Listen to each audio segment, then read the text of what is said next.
ओम शांति। बाबा good morning. आज अव्यक्त बाप दादा के 13 फरवरी 2022 के महावाक्य हैं।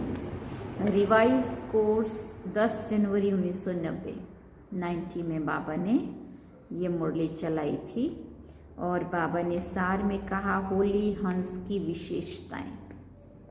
हम सुनेंगे इसका विस्तार। होली हंस की विशेषताएं क्या होती हैं।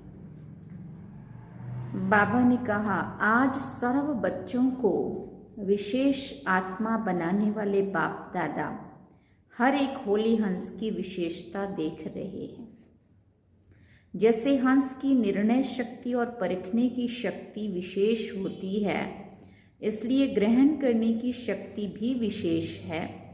जो मोती और कंकड़ दोनों को परखता है और फिर निर्णय करता है, उसके बाद मोती ग्रहण करता है, कंकड़ पत्थर छोड़ देता है। तो परखना, निर्णय करना और ग्रहण करना अर्थात धारण करना, तीनों शक्तियों की विशेषता के कारण संगम युगी सरस्वती माँ की सवारी हंस दिखाया है। तो एक सरस्वती माँ का यादगार नहीं, लेकिन माँ समान बनने वाली ज्ञान वीणा वादिनी आप सभी हो। इस ज्ञान को धारण करने के लिए भी ये तीनों विशेषताएं अति आवश्यक है। परखना, निर्णय करना और उसके बाद उसको ग्रहण करना अर्थात धारण करना। आप सभी ने ब्राह्मण जीवन धारण करते ही ज्ञान द्वारा, विवेक द्वारा पहले परखने की शक्ति के आधार को पहचाना, अपने आप को पहचाना, समय को पहचाना, अपने ब्राह्मण परिवार को पहचाना, अपने श्रेष्ठ कर्तव्य को पहचाना। इसके बाद निर्णय किया, तब ही ब्राह्मण जीवन धारण की। पहले पहचाना, परखा माना पहचाना और उसके बाद निर्णय किया और उसके बाद ये जीवन धारण की। ये वही कल पहले वाला बेहद का बाप है, परम आत्मा है। मैं भी वही कल पहले वाली श्रेष्ठ आत्मा हूँ, अधिकारी आत्मा हूँ। इस परखने के बाद निर्णय किया। ऐसे ही तनी उठ के चल पड़े ना बनने के लिए। बिना बाप को परखने के निर्णय नहीं कर सकते। जब तक बाबा को नहीं समझा था या पहचाना था या परखा था, तब तक तो हम ऐसे ही नहीं उठ के चल पड़े ना बाबा के बनने के लिए।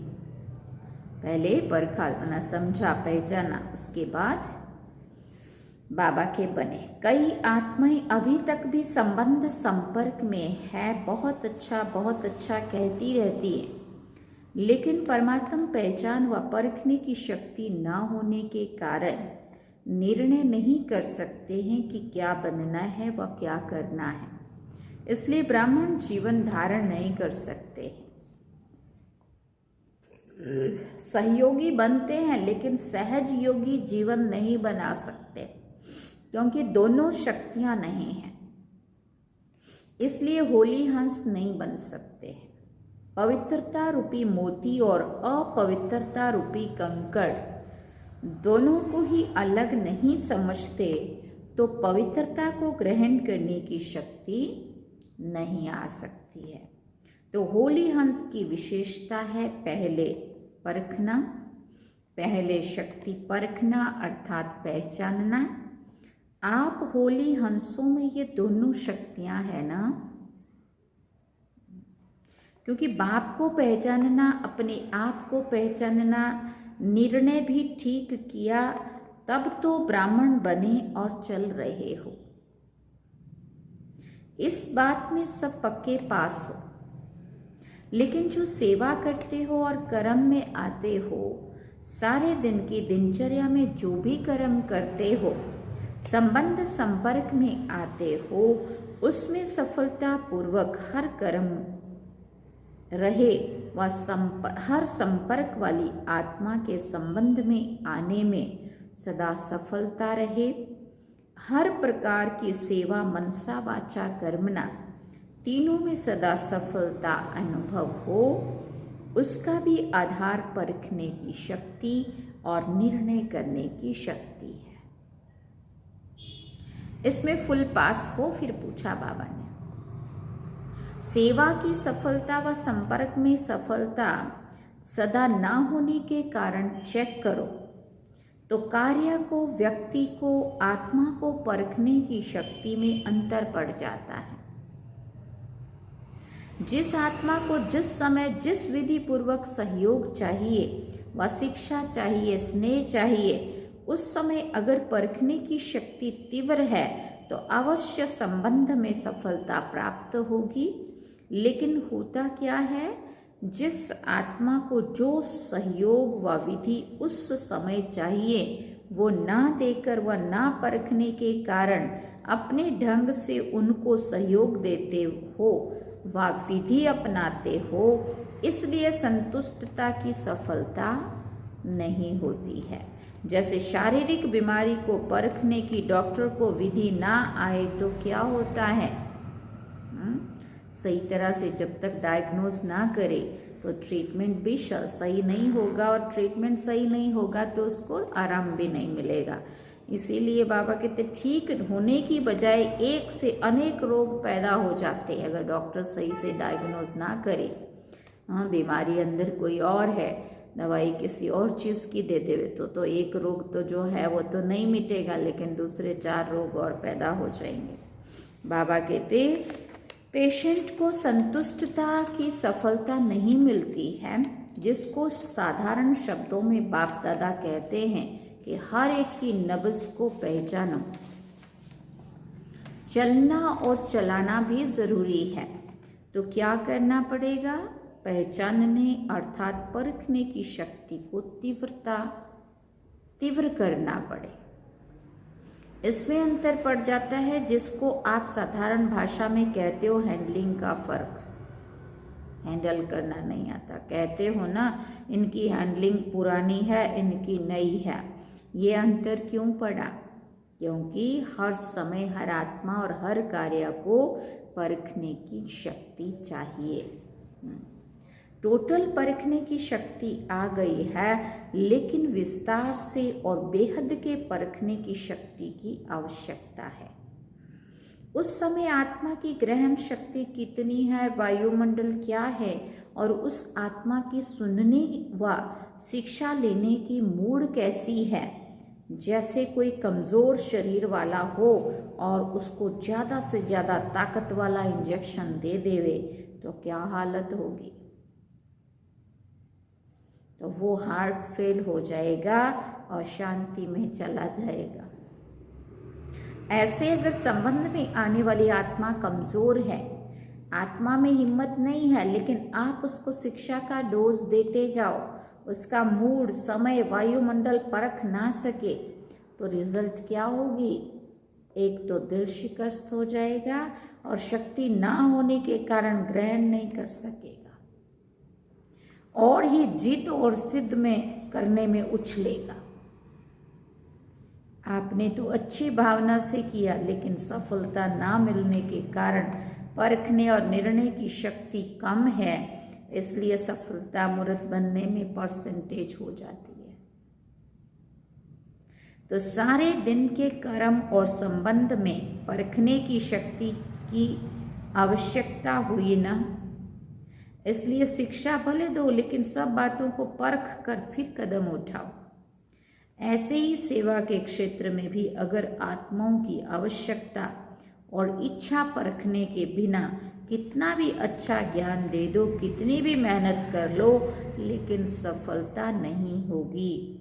अच्छा अच्छा कहना तो एक रीति रस्म हो गई है, क्योंकि आप कोई बुरी बात तो कहते नहीं हो, है तो सब अच्छा ही है, लेकिन जो सफलता का लक्ष्य रखते हो उसमें समीप अनुभव करो, उसके लिए परखने की शक्ति अति आवश्यक है। जैसे कोई मुक्ति का इच्छुक है और उसको आप जीवन मुक्ति और मुक्ति दोनों भी दे दो, लेकिन वो रुचि नहीं रखेगा। पानी के प्यासे को 36 प्रकार के भोजन दे दो, लेकिन वो संतुष्ट पानी की बूंद से ही होगा, क्योंकि वो 36 प्रकार का भोजन चाहिए ही नहीं, उसको तो प्यास लगी है, ना कि भोजन से। तो वो पानी से ही उसकी प्यास बुझेगी, ना कि भोजन से। तो मुक्ति की इच्छुक को परख कर अगर उसको मुक्ति के बारे में स्पष्टीकरण देंगे तो उसकी इच्छा भी बढ़ेगी और जीवन मुक्ति में भी परिवर्तन हो जाएंगे। किसी को धारणा की बातें सुनना अच्छा लगता है, उसको आप कल्प 5000 वर्ष का व गीता का भगवान कौन ये बताना शुरू कर दो तो और ही इंटरेस्ट खत्म हो जाएगा। उसको चाहिए, बाबा कहते किसी को धारणा की बातें सुनना अच्छा लगता है, उसको आप कल्प 5000 वर्ष का व गीता का भगवान कौन ये बताना शुरू कर दो तो और ही इंटरेस्ट खत्म हो जाएगा। इसलिए सेवा में भी आत्मा की स्थिति व उसकी आस्था क्या है उसको परखना आवश्यक है। तो सेवा में सफलता का आधार किस शक्ति पर हुआ, परखने की शक्ति चाहिए। चाहे अज्ञानी आत्माओं की सेवा, चाहे सेवा साथियों की सेवा, दोनों में सफलता का आधार एक ही है। तो होली हंस की विशेषता, सबसे पहले परखने की शक्ति को बढ़ाओ। परखने की शक्ति यथार्थ है, श्रेष्ठ है, तो निर्णय भी यथार्थ होगा और आप जिसको जो देना चाहते हो वो उसमें ग्रहण करने की शक्ति स्वतः ही होगी और क्या बन जाएंगे, नंबर 1 सफलता मूर्त। तो चाहे सेवा में चाहे संबंध में लक्ष्य को प्राप्त करने के लिए इस लक्ष्य को धारण करो। तो सारे दिन में ये चेक करो। अब क्या चेक करना है, सारे दिन की दिनचर्या में परखने की शक्ति कहाँ तक यथार्थ हुई और कहाँ करेक्शन एडिशन करने की आवश्यकता रही। करने के बाद करेक्शन अपने आप ही होती है जरूर, क्योंकि दिव्य बुद्धि का वरदान सबको मिला हुआ है। चाहे समस्या के वश, समय व परिस्थिति के वश व कोई आत्माओं के संग के वश व माया द्वारा मनमत के वश उस समय परवश हो जाते हैं, लेकिन समय, परिस्थिति, संग का प्रभाव, मनमत का प्रभाव जब हल्का हो जाता है फिर दिव्य बुद्धि अपना काम करती है, जिसको आप लोग कहते हो जोश से होश में आ गए। फिर महसूस होता है कि ये करेक्शन व एडिशन होनी चाहिए थी व करनी है, लेकिन रजिस्टर में व कर्मों के हिसाब किताब में दाग नहीं, लेकिन बिंदी तो पड़ गई। बिल्कुल साफ तो नहीं रहा ना, इसलिए कहा जाता है कर्मों की गति या कर्मों की लीला अति गुह्य है, गहन है। फिर बाबा ने कहा टीचर्स तो कर्मों की लीला को अच्छी रीति जान गई है ना। जी बाबा, टीचर्स सारा दिन क्या गीत गाती हैं, वाह मेरे श्रेष्ठ कर्मों की लीला, कर्मों के गहन गति की लीला नहीं। श्रेष्ठ कर्मों की लीला, दुनिया वाले तो हर कर्म में, हर कदम में कर्मों को ही कूटते रहते हैं कि हाय मेरे कर्म। आप कहेंगे वाह श्रेष्ठ कर्म। अब इसमें और आगे बढ़ो कि सदा वाह श्रेष्ठ कर्म हो, साधारण कर्म नहीं। कर्मों को कूटना तो खत्म हो गया, लेकिन श्रेष्ठ कर्म हो इसमें अंडरलाइन करना। अगर मिक्स कर्म है, साधारण भी हैं, श्रेष्ठ भी हैं, तो सफलता भी मिक्स हो जाती है। अभी विशेष अटेंशन ये देना है कि साधारणता को विशेषता में परिवर्तन करो।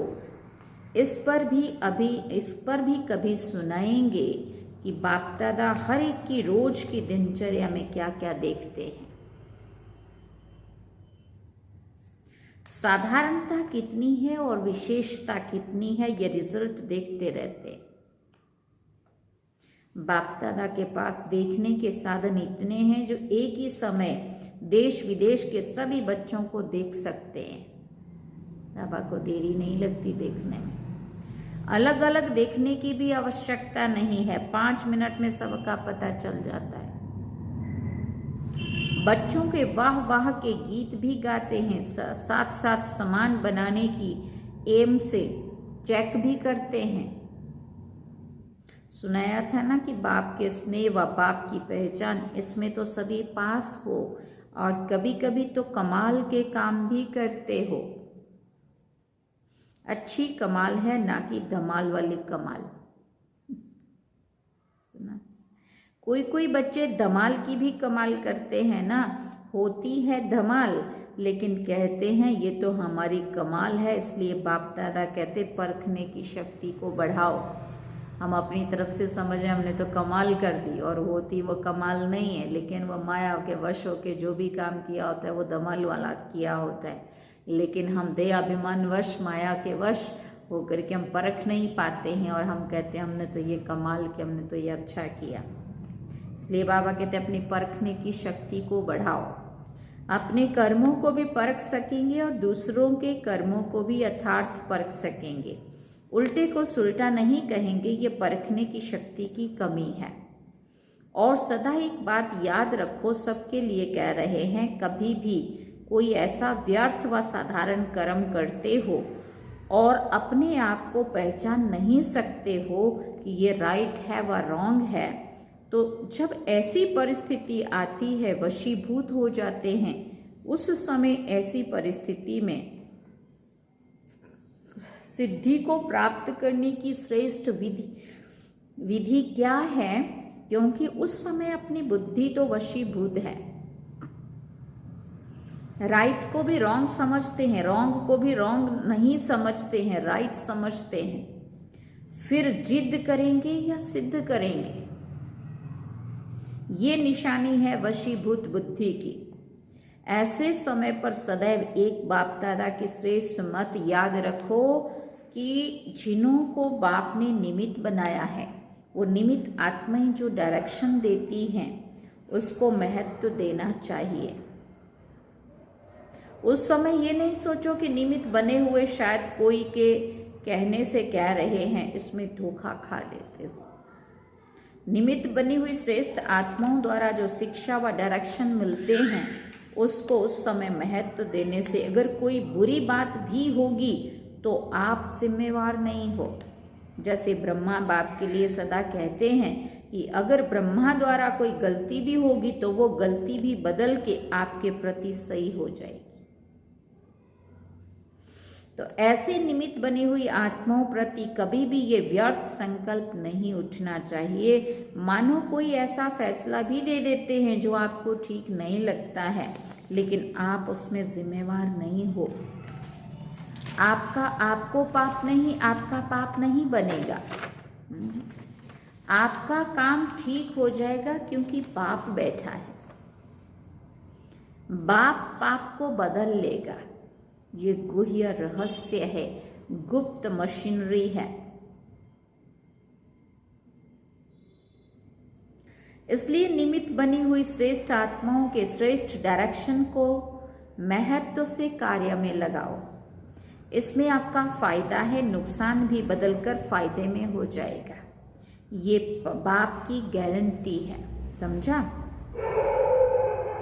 इसलिए सुनाया कि कर्मों की लीला बड़ी विचित्र है। बाप जिम्मेवार है, जिनको निमित्त बनाया है उसका भी जिम्मेवार बाप है। आपके पाप को बदलने का भी जिम्मेवार है। ऐसे ही निमित्त नहीं बनाया है, सोच समझ करके ड्रामा के लॉ मुजिब निमित्त बनाया जाता है। निमित्त बनाया गया है, समझा? टीचर्स को अच्छा लगता है ना, इसमें फायदा है, बोझ हल्का हो गया। कोई भी बात आएगी तो कहेंगे निमित्त बने हुए बड़े जाने, हल्के हो गए ना। लेकिन सिर्फ कहने मात्र नहीं, समझने मात्र, स्नेह मात्र, स्वमान मात्र हो। इन गुह्य बातों को बाप जाने और जो समझदार बच्चे हैं वो जाने। निमित्त बनी हुई आत्माओं के लिए कुछ भी कहना अर्थात बाप के लिए कहना। निमित्त बाप ने बनाया है ना, बाप से ज़्यादा आपको परखने की शक्ति है। जो बाबा की सिलेक्शन को हम ये कह रहे हैं कि ये तो ऐसे ही है, इसको निमित्त किसने बना दिया? बाप दादा का अति स्नेह सभी बच्चों से है। ऐसे नहीं कि निमित्त बने हुए से ही प्यार है, दूसरों से नहीं है। ये भी प्यार के कारण ही डायरेक्शन देते हैं। प्यार नहीं होता तो कहते जैसे चल रहे हैं चलते रहें। अगर कोई बोलता है तो उसका भलाई होती है उसमें, और अगर जैसे है वैसे ही चलने देना है तो फिर इसका मतलब क्या हुआ? बिगड़े तो बिगड़े। लेकिन कोई अगर बोलता है, अच्छे के लिए बोलता है, तो बाबा कहते ये भी प्यार है। नहीं तो उनको क्या पड़ी है, जैसे चलते हैं वैसे चलते रहें। जब इतनी हिम्मत रखी है और ब्राह्मण जीवन में चल रहे हो, उड़ रहे हो, तो छोटी छोटी सी कमजोरी भी क्यों रह जाए? ये प्यार है। प्यार वाले की कमी कभी देखी नहीं जाती है। ये है प्यार की निशानी। जिससे दिल का सच्चा प्यार होता है उसकी कमी को हमेशा अपनी कमी समझते हैं। समझा? अच्छा, कोई भी कार्य करो तो कभी भी कोई हलचल के वातावरण के प्रभाव में नहीं आओ। अपना प्रभाव डालो तो वो आपके प्रभाव में आ जाएंगे, और दिल से यही निकलेगा कि सफलता हमारा जन्म सिद्ध अधिकार है। हिम्मत का बहुत महत्व है। कभी किसी बात में घबराओ नहीं। 1000 भुजाओं वाले आप भी हो, बाप की 1000 भुजाएं आपकी भी तो हुई ना। अच्छा, चारों ओर के सदा परखने की शक्ति की विशेष आत्माओं को सदा हर कर्म और संबंध में श्रेष्ठ सफलता प्राप्त करने वाली सफलता मूर्त आत्माओं को सदा हिम्मत और शुभ भावना और शुभ कामना द्वारा परिवर्तन करने वाली शक्तिशाली आत्माओं को सदा वाह मेरे श्रेष्ठ कर्म के खुशी के गीत गाने वाले बच्चों को बाप दादा का याद प्यार और नमस्ते। हम रूहानी बच्चों की भी रूहानी माता पिता बाप दादा को दिलवा चांद सिकवा प्रेम से याद प्यार, गुड मॉर्निंग, नमस्ते, थैंक यू बाबा, शुक्रिया बाबा। ये थे आज के अव्यक्त बाप दादा के महावाक्य। भी वरदान सुनेंगे। बाबा ने आज वरदान में कहा, शांति की शक्ति से संस्कार मिलन द्वारा सर्व कार्य सफल करने वाले सदा निर्विघ्न भव। सदा निर्विघ्न वही रह सकता है जो सी फादर फॉलो फादर करता है। सी सिस्टर सी ब्रदर्स करने से ही हलचल होती है। इसलिए अब बाप को फॉलो करते हुए बाप समान संस्कार बनाओ तो संस्कार मिलन की रास करते हुए सदा निर्विघ्न रहेंगे। शांति की शक्ति से अथवा शांत रहने से कितना भी बड़ा विघ्न सहज समाप्त हो जाता है और सर्व कार्य स्वतः ही संपन्न हो जाते हैं। स्लोगन में बाबा ने कहा, त्रिकालदर्शी वो है जो किसी भी बात को एक काल की दृष्टि से नहीं देखते, हर बात में कल्याण समझते। त्रिकालदर्शी वो हैं जो किसी भी बात को एक काल की दृष्टि से नहीं देखते, हर बात में कल्याण समझते हैं। अच्छा, ओम शांति। तो आज हम सबने सुनी होली हंस की विशेषताएं। होली हंस क्या करते हैं और क्या नहीं करते हैं। सबसे पहले बाबा ने कहा परखना माना पहचानना, उसके बाद उसको परखना पहचानना, परखना अर्थात पहचानना, और उसके बाद उसको निर्णय लेना, और निर्णय लेने के बाद उसको ग्रहण करना माना धारण करना। अब हम बाबा को याद करेंगे।